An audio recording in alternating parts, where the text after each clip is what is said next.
Baik, Bapak mulai ya anak-anak. Bismillahirrahmanirrahim. Assalamualaikum warahmatullahi wabarakatuh. Waalaikumsalam warahmatullahi wabarakatuh. Waalaikumsalam warahmatullahi Wabarakatuh. Alhamdulillah. Pada semangat menjawab nih. Berarti udah pada sarapan ya kalau udah semangat menjawab nih. Nah, pada pagi hari ini kita akan belajar terkait mata pelajaran PKN kembali. Setiap hari Selasa kita akan belajar PKN lagi ya.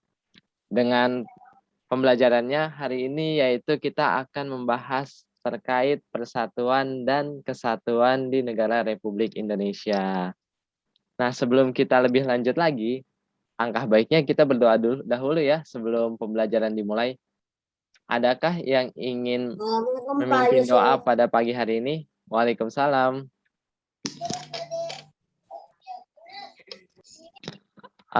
Mungkin Tommy mau mimpin doa? Oke. Mari teman-teman, sebelum kita memulai pelajaran hari ini, marilah kita berdoa dengan agama masing-masing. Berdoa dimulai.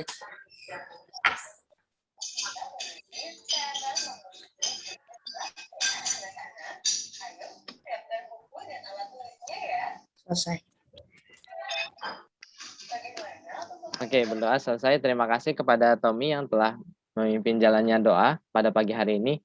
Nah, agar makin semangat dan makin mencintai negara kita, kita akan mendengarkan lagu Satu Nusa Satu Bangsa. Sudah hafal belum nih lagu Satu Nusa Satu Bangsa? Sudah. Ada yang sudah. Kalau yang belum ada?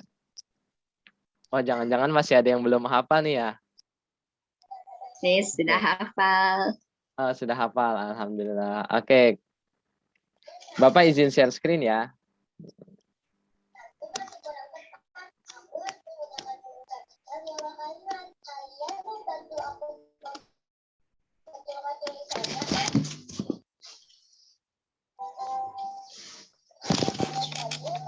Oke, sudah terlihat tampilan Bapak?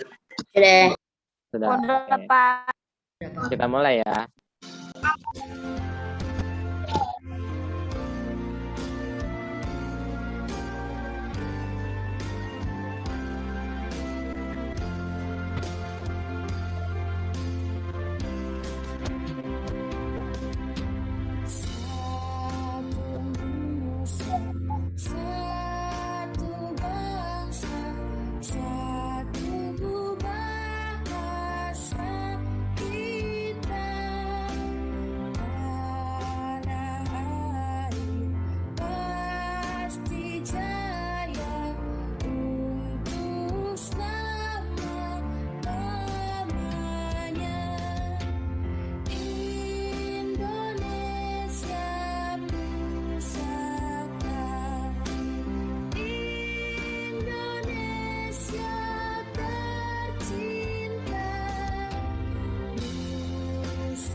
Oke, selesai.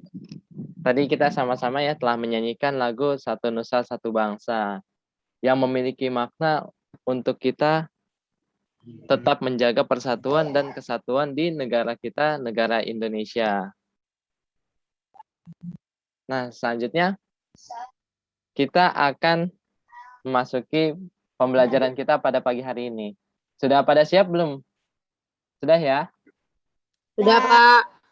Sudah, Pak. Sudah, Pak. Sudah, Pak. Oke, Bapak izin menampilkan PPT ya.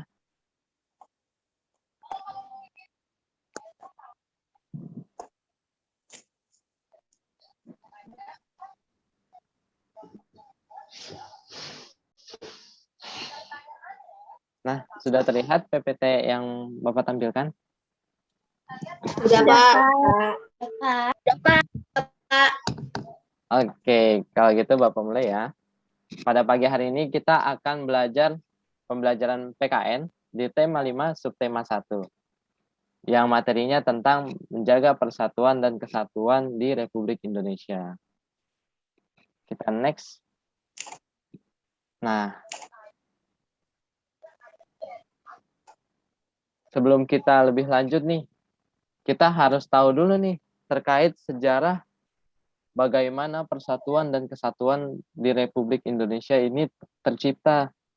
Nah, yang melandasi persatuan dan dari Republik Indonesia yaitu pada peristiwa Sumpah Pemuda. Nah, Bapak ingin minta tolong salah satu di antara kalian untuk membacakan terkait sejarah Sumpah Pemuda. Saya, Pak. Pada semangat. Saya, Pak. Saya, Pak. Saya, Pak. Bentar. Saya, Pak. Bapak pilih yang raise hand paling duluan dari Salsabila. Raise hand-nya paling duluan. Peristiwa Sumpah Pemuda 1928. Sumpah Pemuda merupakan salah satu peristiwa penting dalam sejarah nasional Indonesia. Peristiwa ini makin menyadarkan masyarakat Indonesia yang kala itu berada di bawah penjajahan Belanda terhadap pentingnya persatuan dan kesatuan untuk melawan penjajah. 5A, B, C, D. Oh, enggak, 5A doang. Kesadaran akan pentingnya kesatuan bangsa mendorong para pemuda dari berbagai bangsa yang ada di Indonesia untuk mengambil tindakan patriotisme. Situasi penjajahan Belanda yang diwarnai dengan larangan melakukan kegiatan organisasi, mendorong para pemuda berdatangan dari berbagai penjuru Indonesia untuk berkumpul di Jakarta. Kongres Pemuda yang diadakan pada tanggal 27 dan 28 Oktober ini menginspirasi seluruh lapisan masyarakat Indonesia terhadap pentingnya persatuan dan kesatuan. Oke, terima kasih Safa. Nah, di samping ini merupakan kisah nih terkait awal terjadinya Sumpah Pemuda. Di tahun berapa Sumpah Pemuda terjadi? 1928. Dari 1928 ke 2021 sudah berapa tahun ya? Tahun-tahun apa yang besar kayak seribuan. Hampir 100 tahun ya. 100 tahunnya itu di tahun 2028. Sekarang 2021, berarti sudah 93 tahun. Pada tanggal 28 Oktober kemarin, kita memperingati Hari Sumpah Pemuda yang ke-93 tahun. Nah, Sumpah Pemuda ini merupakan salah satu peristiwa dalam sejarah kita nih, sejarah negara kita. Yang waktu itu, para pemuda berkumpul di Jakarta di tanggal 27 dan 28 Oktober. Mereka kumpul buat apa sih? Waktu itu mereka berkumpul karena mereka ingin Indonesia ini merdeka. Dan untuk mencapai Indonesia yang merdeka, maka syaratnya satu, yaitu harus memiliki rasa persatuan dan kesatuan. Karena dulu itu, kalau kalian lihat sejarahnya ya, dulu itu di Indonesia itu belum bersatu, masih berdasarkan suku dalam melakukan peperangan dengan penjajah. Kerajaan. Ya, masih berbentuk kerajaan. Kemudian masih melakukan perlawanannya berdasarkan daerah. Tapi setelah peristiwa Sumpah Pemuda ini, masyarakat di Indonesia menjadi satu kesatuan. Kemudian bisa melawan penjajah hingga akhirnya pada 17 Agustus 1045 terjadilah apa? Ayo. Ada yang tahu? Iya, betul. 17 Agustus Kemerdekaan 1945 akhirnya terjadi kemerdekaan Republik Indonesia setelah melakukan perjuangan yang sangat panjang ya, sehingga akhirnya Indonesia merdeka. Nah, selanjutnya ada suatu hal yang dihasilkan dari peristiwa Sumpah Pemuda, yaitu isi Sumpah Pemuda yang ada di sebelah kiri ini.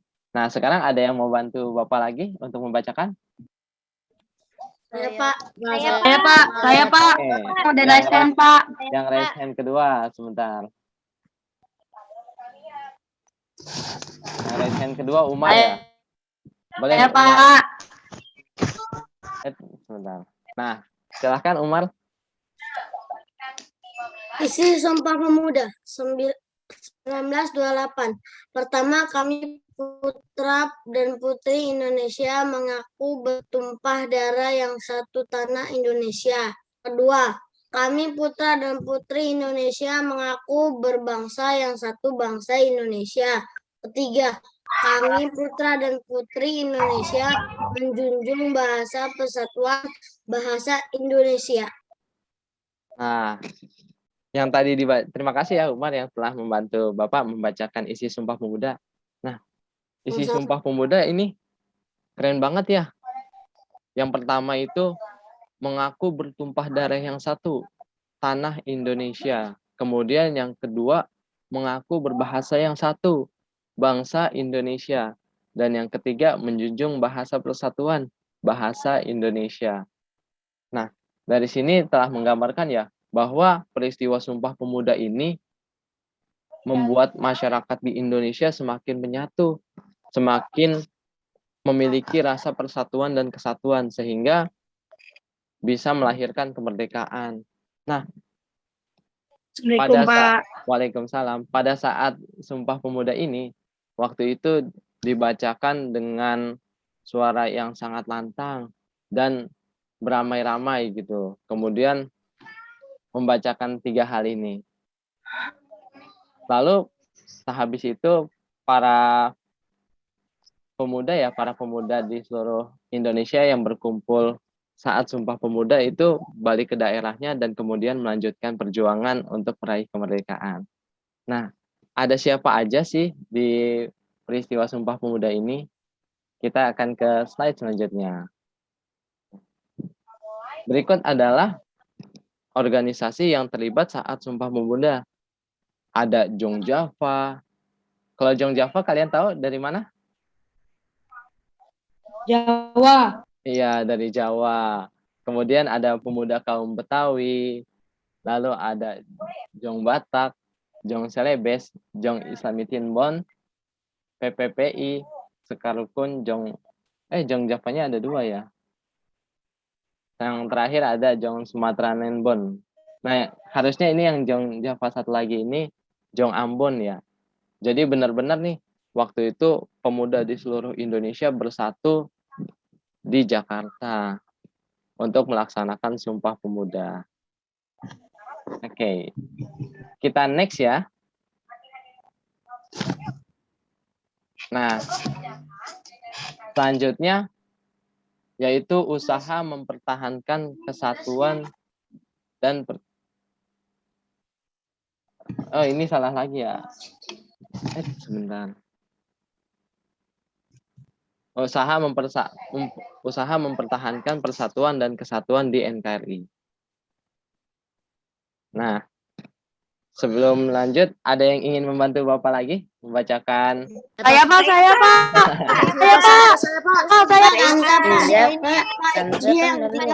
Saya Pak, saya udah resen Pak. Oke, Kamu yang kedua, dari Putra. Hamzah, Pak. dari sekarang ini Hansa Naila. Oke, Pak. 1908. Pemikiran tentang pentingnya persatuan dan kesatuan bangsa untuk mewujudkan negara yang berdaulat tidak lepas dari pengaruh berdirinya organisasi Budi Utomo. Budi Utomo berdiri pada tanggal 20 Mei 1908. Organisasi itu berdiri berdasarkan pemikiran seorang lulusan sekolah dokter Jawa, Sofia, bernama Dr. Wahidin Sudirohusodo. Dr. Wahidin Sudirohusodo ingin mengubah cara berjuang rakyat Indonesia dari perjuangan fisik kepada cara perjuangan melalui pendidikan. Ide ini menarik perhatian seorang mahasiswa Sofia bernama Sutomo yang pada akhirnya mendirikan organisasi modern pertama di Indonesia bernama Budi Utomo. Oke, baik. Terima kasih, Hansa.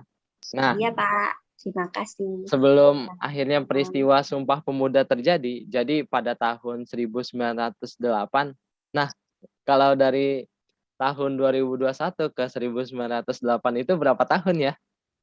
Ada yang tahu? 100 tahun lebih Pak.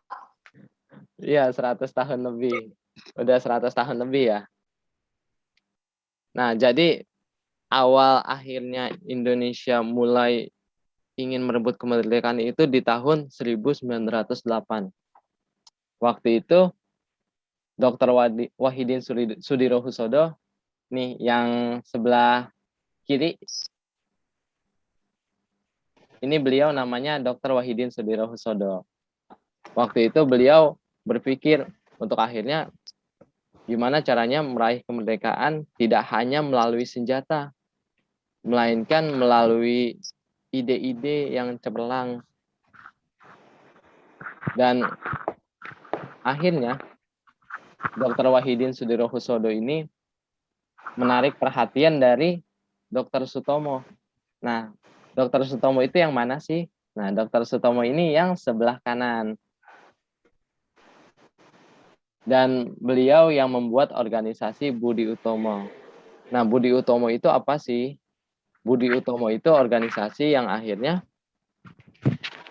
melakukan perjuangan untuk kemerdekaan bangsa kita melalui pembelajaran seperti sekolah, kemudian ada lagi madrasah dan lain sebagainya. Nah, jadi saat kita sekolah kayak sekarang ini ternyata lahir karena beliau-beliau ini. Dulu tuh di zaman Belanda itu sekolah itu jarang banget, nggak kayak sekarang ya. Kalau sekarang kan sekolahnya udah banyak ya. Di dekat rumah kalian pun sudah ada sekolah ya. Kemudian mungkin jaraknya 1 kilometer sudah ada sekolah lagi. Nah, kalau dulu itu sekolahnya masih jarang. Masih udah gitu jalannya juga masih jelek-jelek. Jadi benar-benar parah waktu itu. Dan karena beliaulah yang akhirnya memperbanyak sekolah gitu, melahirkan generasi-generasi penerus bangsa yang siap memerdekakan bangsa Indonesia. Nah, kita akan next. Nah, oke, selanjutnya lagi ya. Bapak Si mau Putra. apa? Si Putra dari depan. Saya Pak. Aduh. Oh iya. Oke, sekarang Bapak mau minta tolong ke Putra ya untuk membacakan slide selanjutnya. Usaha mempertahankan kesatuan dan kesatuan NKRI 1908. Pada kenyataannya, semangat persatuan dan kesatuan selalu mendapatkan tantangan. Tantangan ini berupa perlawanan dari bangsa asing maupun tantangan dari warga negara Indonesia yang tidak menginginkan persatuan bangsa. Untuk melawan kekuatan asing, muncullah perlawanan masyarakat di segala penjuru Indonesia yang melahirkan tokoh-tokoh yang gagah berani. Jenderal Sudirman dan Bung Tomo merupakan dua dari sekian banyak tokoh nasional yang terkenal berani melawan kekuatan asing yang mengancam kesatuan negara Indonesia. Kedua tokoh tersebut berjuang sekuat tenaga untuk mempertahankan kemerdekaan Indonesia yang telah diproklamasikan pada tanggal 17 Agustus 1945. Oke, baik. Terima kasih Putra yang telah membantu Bapak membacakan slide selanjutnya nih. Jadi setelah lahirnya Budi Utomo, waktu itu akhirnya makin lama di segala penjuru Indonesia makin menimbulkan perlawanan terhadap penjajah. Dan perlawanan ini mendapatkan tantangan nih, baik itu dari bangsa asing yaitu Belanda dan Jepang, dan juga tantangan dari warga negara Indonesia yang tidak menginginkan persatuan. Tapi pada akhirnya semua itu bisa dikalahkan dengan adanya persatuan dan kesatuan. Jadi penting banget nih buat kalian untuk menjaga persatuan dan kesatuan bangsa. Jangan sampai nantinya kalian justru malah memecah belah persatuan dan kesatuan kalian, kemudian berantem sama teman dan lain sebagainya. Karena apa ya, sayang banget gitu kalau misalnya kalian sampai musuhan sama teman.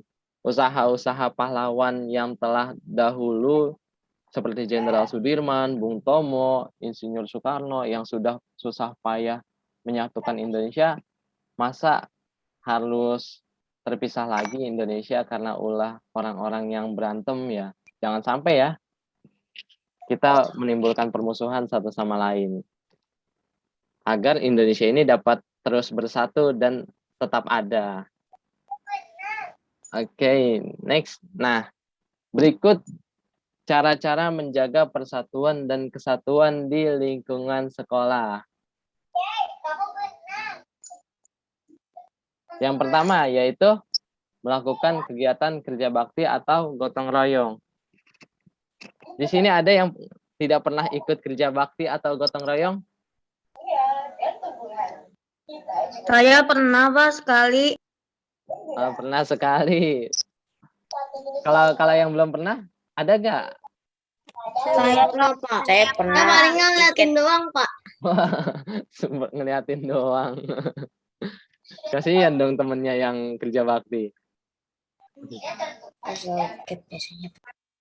Oke, yang kedua ini bangga terhadap keberagaman. Jadi kalian itu harus bangga terhadap keberagaman. Misal ada yang dari Sunda, ada yang dari Jawa, kemudian Sumatera. Nah, itu kita harus bangga terhadap keberagaman tersebut gitu. Jangan sampai justru kita tidak bangga. Kemudian yang ketiga, tidak bersikap rasisme atau memperlakukan yang buruk kepada teman lain yang beda gitu. Yang keempat, menghargai setiap budaya dan ciri khas dari masing-masing daerah di Indonesia. Kemarin kita sudah belajar ya hari Jumat terkait 34 provinsi di Indonesia. Masih ada yang ingat? Wah, jangan-jangan pada lupa nih. Kalau masih ingat, coba Bapak mau minta tolong sebutkan 34 provinsi yang ada di Indonesia. Boleh lewat chat, coba. Kolom chat boleh. Atau on mic juga nggak apa-apa. Saya cuma ingat Kalau satu Onik aja Pak. itu aja, Pak. Kalau Onik. Coba Kalau satu. resen dulu, nanti baru itu. Ya, Resen dulu boleh. siapa yang mau Raise sebut. hand dulu, baru habis itu berbicara. Yang mau berbicara, raise hand dulu ya. Banda Aceh Pak. Raise hand dulu biar Bapak pin gambarnya. Siapa yang mau duluan? Oh, lewat chat. Oke, nggak apa-apa. Ya, ada DKI Jakarta, kemudian Jawa Barat, ibu kotanya di Bandung. Lalu ada lagi yang paling ujung sebelah kiri. yang paling jauh di dekat, betul, Sumatera Banda. Utara, Medan, Pak. Sumatera Utara, Medan. Lalu ada apa lagi? Riau, Pekanbaru. Ya, Pekanbaru. Oke. Kalau Sumatera Barat? Sumatera Barat, Padang, Pak. Sumatera Barat, Padang. Kalau apa lagi ya? Jawa Timur.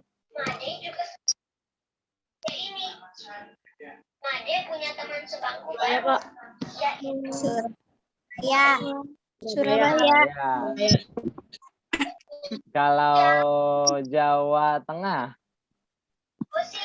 Semarang. Yang Pak. Jawa Tengah, Semarang. Semarang. Oke. Semarang. Daerah Istimewa Yogyakarta. Yogyakarta. Yogyakarta. Yogyakarta, Pak. Kalau Kalimantan Barat, Pontianak, Pak. Pontianak. Oke. Kalimantan Timur, Samarinda. Samarinda. ya. Kalimantan Selatan, Banjarmasin. Banjarmasin. Lalu Kalimantan Tengah, Palangkaraya. Palangkaraya. Kalimantan Utara, Tanjung Selar. Tanjung Selar.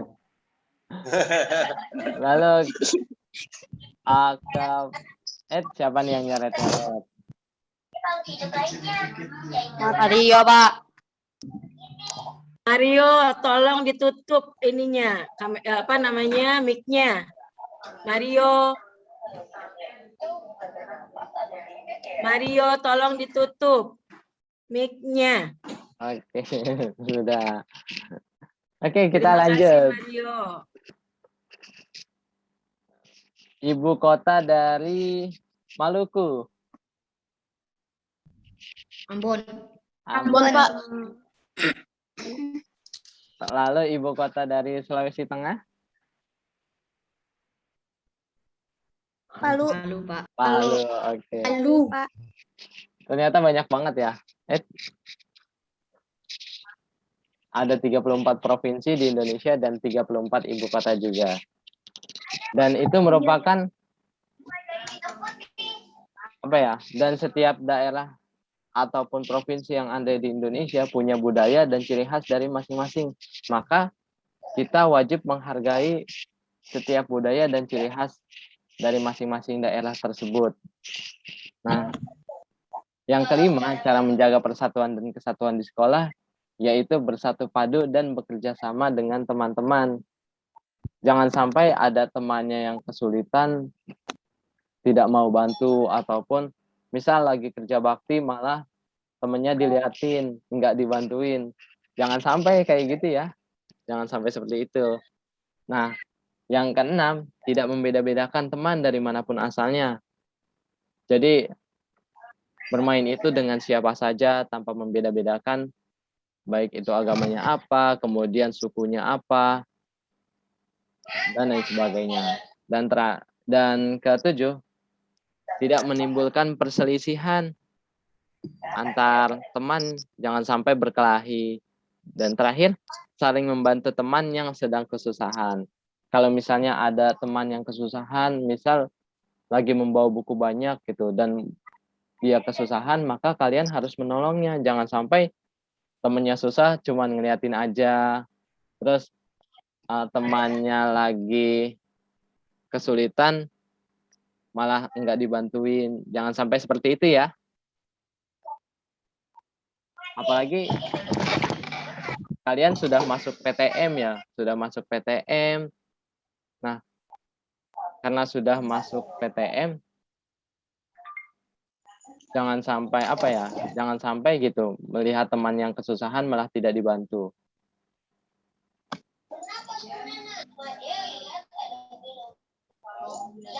Oke.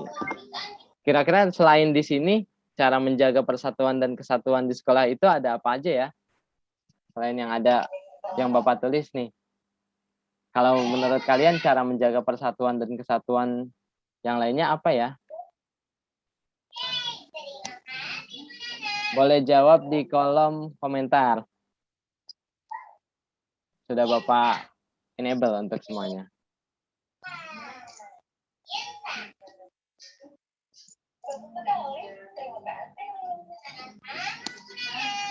Nah, belum ada nih yang komen terkait cara menjaga persatuan dan kesatuan di sekolah.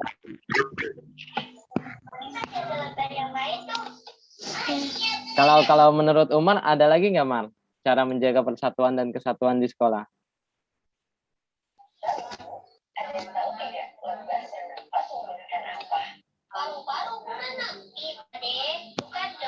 Kalau Umar pernah melakukan apa aja, Mar?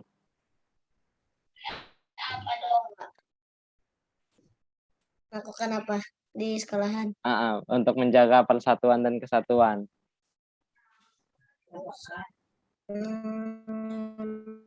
Buang sampah pada tempatnya, Pak. Saya pernah lihat ada anak yang itu, Pak, lempar sampah sembarangan, habis itu saya buang aja di itu tempat sampah. Buang sampah yang dari orang lain ya, orang lain ada yang buang sampah sembarangan, terus Umar bantu masukin ke tempat sampah. Oke. Lalu selanjutnya ada lagi yang mau coba kasih tahu Bapak cara menjaga persatuan dan kesatuan di lingkungan sekolah? Atau Saling menolong satu sama lain. Saling apa? menolong satu sama Apa? saling menolong satu sama lain. Oh, saling menolong satu sama lain. Oke. Terus, oh di komen udah banyak nih. Melakukan piket bersama di sekolah, kata Dastan. Nah, bener ya. Kalau ada piket, dikerjain piketnya. Jangan sampai tidak dikerjakan. Bermain dari Ahmad Faiz, buang sampah pada tempatnya. Dari Hanza, bermain tanpa pilih-pilih teman. Nah, tanpa membeda-bedakan teman satu sama lain. Jadi bermain itu sama siapa aja. Dari Yoga, tidak boleh berkelahi. Nah, ini penting banget nih. Jangan sampai kalian berkelahi satu sama lain. Kalian itu harus rukun, harus damai satu sama lain. Kemudian dari Keisha, tidak membeda-bedakan. Dari Alicia, menghargai satu sama lain. Terus dari Putu Adi, ada bermain bersama teman dengan sportif. Nah, jangan sampai curang. Karena kalau curang nanti yang rugi kalian sendiri dan nantinya bakal menimbulkan permusuhan. Lalu ada terakhir menerima kekurangan dan kelebihan sesama teman. Penting banget ya untuk akhirnya kita menerima kekurangan dan kelebihan dari teman kita. Karena kalau kita tidak menerima itu, maka nanti akhirnya akan berantem, kemudian jadi musuhan satu sama lain, kan tidak baik. Dan next. Nah, kita sampai ke slide terakhir. Slide terakhir ini di belakangnya ada 5 orang saling berpegangan satu sama lain. Dan dari suku yang berbeda-beda. Nah, kira-kira ada yang tahu gak ya makna dari gambar tersebut apa? Tidak membeda-bedakan satu sama lain. Tidak membeda-bedakan. Tetap berteman walaupun berbeda suku. Nah, tetap berteman walaupun berbeda suku, kemudian tidak membeda-bedakan satu sama lain. Nah, sesuai dengan simbol kita ya, Bhinneka Tunggal Ika. Berbeda-beda tetapi tetap satu juga. Pak Yusuf, Walaupun kita ya, Bu Indina izin lip ya, karena mau ngajar, sedang ngajar ini ya. baik Bu, terima kasih Bu. Baik, oke, Sus.